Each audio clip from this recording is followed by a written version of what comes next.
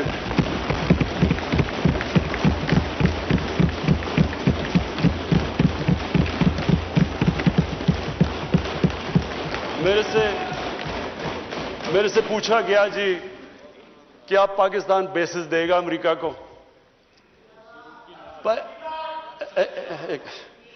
دیکھیں، میں اگلا سوال تو اسے یہ پوچھوں کہ جب ہم نے اتنی سروس دی، 70,000 لوگ ہمارے گئے، $150 ارب ہم نے اپنے ملک کا نقصان کر دیا، کیا انہوں نے ہماری تعریف کی؟ کیا انہوں نے ایکنالج کیا کہ کتنی قربانی دیا پاکستان نے؟ کوئی دنیا میں ملک ہے جس نے کسی اور کے لیے اتنی قربانی دیا؟ انہوں نے الٹا برا بھلا کہا، دوگلے ہو تم. انہوں نے کہا جی افغانستان میں دوگلی گیم کر، افغانستان کی جنگ نہیں جیت رہا، وہ بھی ہمارے پر ڈال دیا. یعنی بجائے کہ اپریشیٹ کرنا، الٹا پاکستان کو برا بھلا کہا گیا. تو اسپیکر صاحب، اس سے ہم نے ایک سبق سیکھا، کبھی اس قوم نے کسی کے لیے کسی خوف سے ہم نے اپنی ساورنٹی کے اوپر کمپرومائز نہیں کرنا.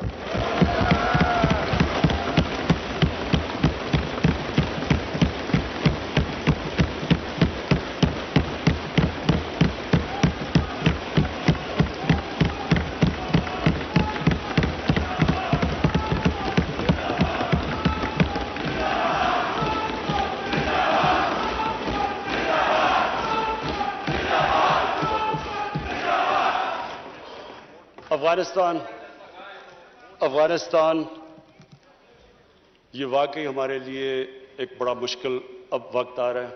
میں اپنی ساری قوم کے سامنے یہ چیز کہنا چاہتا ہوں، ہم نے جتنی اور اب یہ بھی میں کہہ دوں کہ ہمارا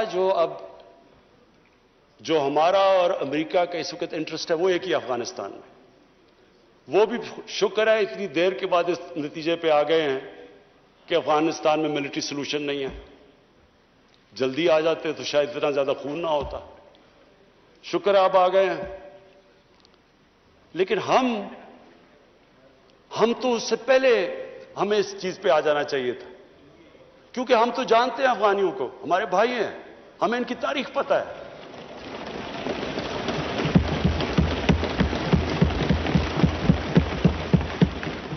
کبھی افغانستان نے باہر سے انٹرفیئرنس ایکسیپٹ نہیں کی، چاہے وہ انگریزوں کا دیکھ لیتے 19 سینچری میں، چاہے روسیوں کا دیکھ لیں، سوویٹس کا، اور چاہے یہ جو اتنی لمبی ساری امریکہ کی تاریخ میں سب سے بڑی جنگ کے بعد وہ بھی اس نتیجے پہ پہنچ گئے کہ کوئی ملٹری سلوشن نہیں تھا. ہمیں اگر ہم پرو ایکٹیو ہوتے، ہم اس وقت ایک خوددار حکومت کھڑی ہو کے کہتی کہ یہ آپ بالکل غلط کر رہے ہیں، اگر ہم کرتے ہم ان کو بچا لیتے، ادھر سے بھی خون کو بچا لیتے جو ہوا ہے وہاں افغانیوں کا، اور دوسری طرف ان کو بھی ایک بہتر ٹائم پہ یہ نکل سکتے تھے. اب ہوا کیا ہے کہ انہوں نے جب فیصلہ کیا کہ جی کوئی ملٹری سلوشن نہیں ہے، ایگزٹ ڈیٹ دے دی کہ ہم جا رہے ہیں. اب جب وہ جا رہے ہیں تو پاکستان کو کہہ رہے ہیں کہ جی کسی طرح اب ان کو ٹیبل پہ لے آؤ.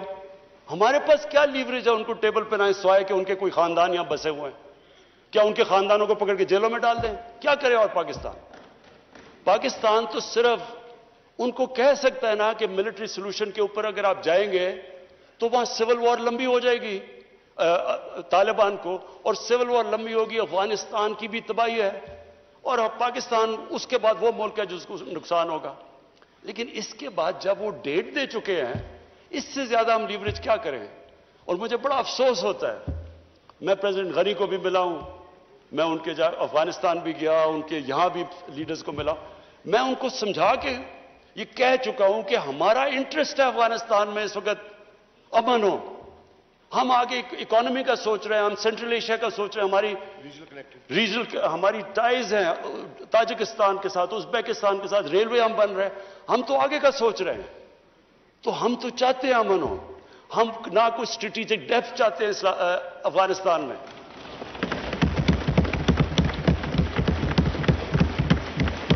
ہم نہ کوئی فیوریٹس چاہتے ہیں, نہ ہم کوئی پارٹیز کو چوز کرنا چاہتے ہیں. جو افغانستان کے لوگ چاہتے ہیں ہم ان کے ساتھ ہیں.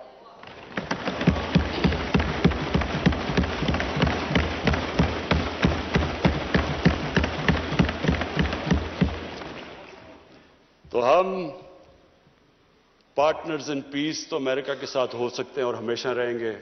ہم پارٹنرز ان کانفلکٹ نہیں ہو سکتے.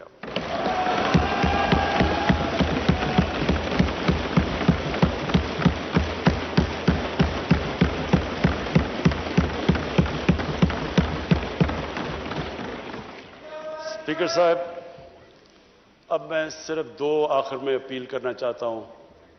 ایک تو اپنے اوورسیز پاکستانیز کو, سب سے پہلے تو ان کا شکریہ ادا کرنا چاہتا ہوں کہ جس طرح انہوں نے ریمیٹنسز, ریکارڈ ریمیٹنسز پاکستان میں بھیجی. آج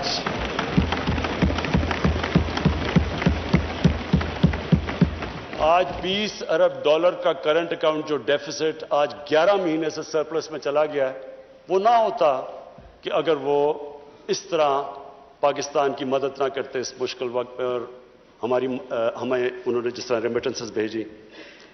آگے جو میں پرابلم دیکھ رہا ہوں, جیسے جیسے ہماری اکانومی گرو کر رہی ہے, جو پرابلم آنا ہے ہمارے کرنٹ اکاؤنٹ کے اوپر آنا ہے. یعنی کہ ہماری جیسے امپورٹس بڑھتی جائیں گی, اکانومی گرو کرتی جائے گی, تو پریشر آنا ہے ہمارے روپے کے اوپر اور کرنٹ اکاؤنٹ کے اوپر. تو شارٹ ٹرم کے اندر میں اوورسیز پاکستانیز کو یہ کہنا چاہتا ہوں کہ پاکستان یہ آپ کا ملک ہے. آپ نے دیکھ لیا کہ باہر جا کے جو بھی دنیا میں آپ باہر چلے جائیں, اپنے ملک جیسی کوئی جگہ نہیں ہے. میں نے آج بڑی ایک تکلیف دے آج میں نے سٹوری پڑھی. کینیڈا کے اندر ایک تو پہلے پاکستانی خاندان کو انہوں نے ایک گاڑی, ان کا جو انتہا پسند تھا اس نے گاڑی چڑھا دی.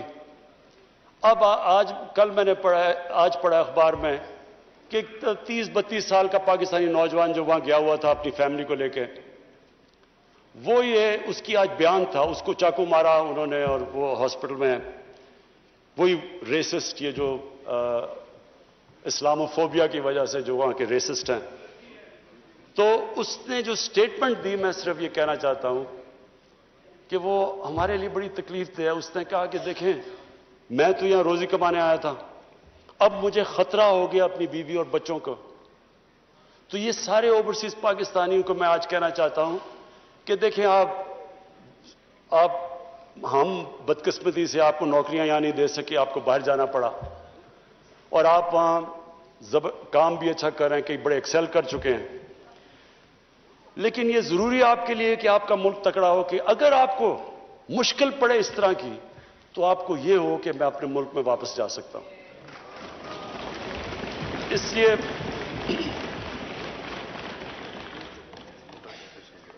کاشف اس لڑکے کا نام تھا. تو میں یہ چاہتا ہوں کہ ہمارے اوورسیز, اب ہم پاکستان صحیح راستے پہ نکلا ہوا ہے.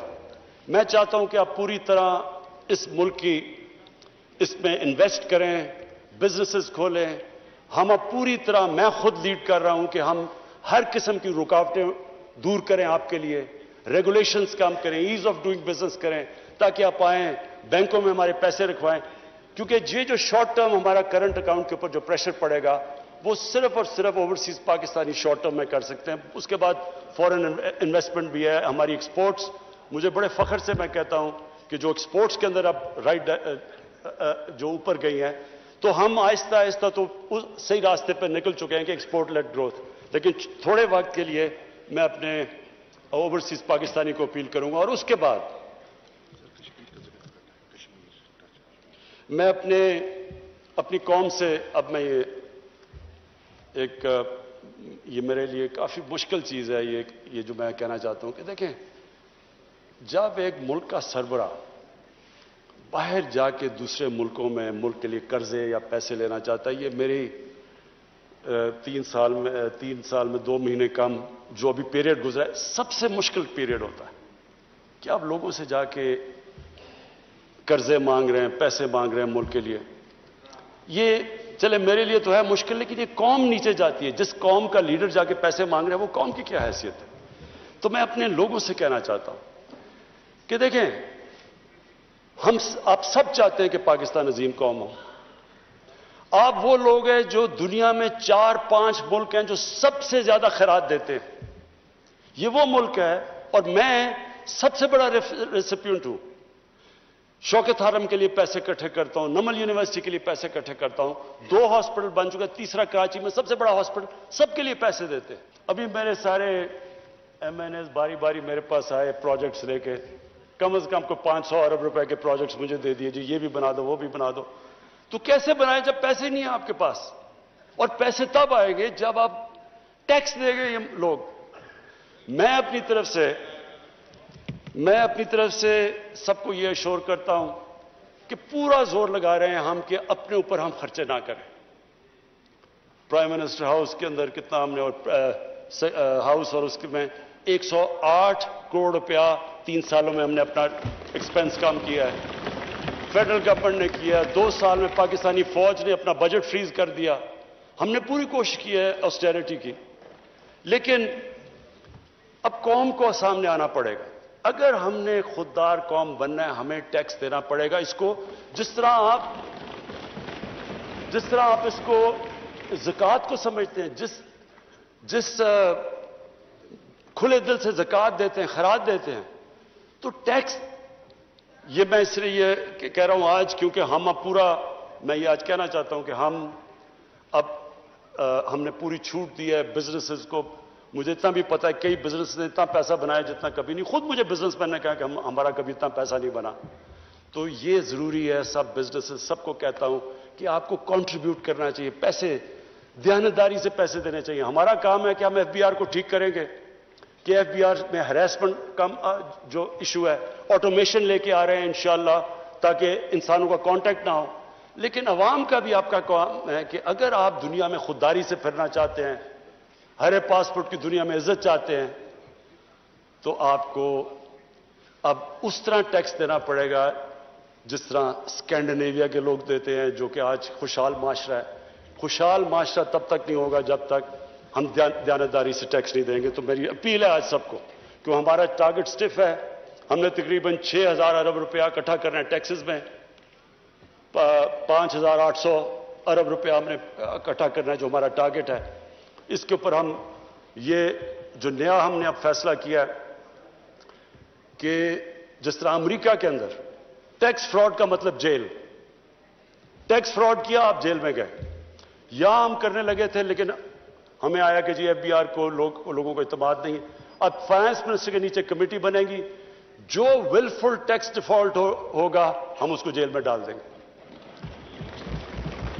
کیونکہ اگر ہم نے یہ نہ پیسہ اکٹھا کیا، ابھی بھی ہم آئی ایم ایف پروگرام میں ہیں، انہوں نے اس کے بعد ہمیں کہنا ہے کہ جی اس کے اوپر ٹیکس لگاؤ اور جی ایس ٹی لگاؤ اور چیزوں کے اوپر اور کھانے، تو لوگ تکلیف میں جائیں گے. تو لوگوں کے آپ سب کے انٹرسٹ میں ہے کہ اگر ہم سارے لوگ تھوڑا تھوڑا ٹیکس دے دیں گے تو ہمارا ٹارگٹ پورا ہو جائے گا اور پھر ہمیں لوگوں کے اوپر مشکلیں نہیں ڈالنی پڑیں گی. آخر میں بس اسپیکر صاحب میں اپنی کنکلوڈ کرتا ہوں تقریر کہ ہمارا ایک ایشو ہے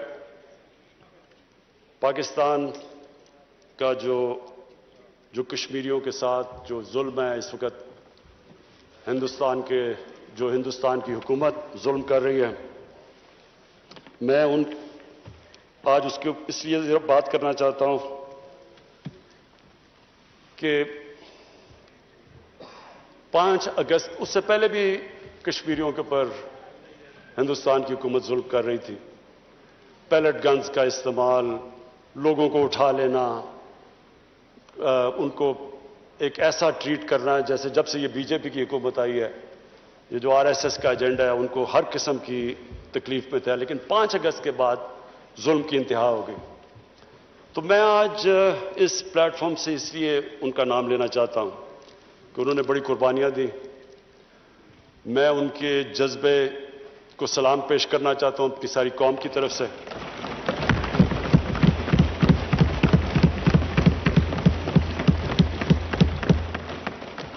کوئی نہیں یہ سمجھ رہا تھا کہ جس طرح کا انہوں نے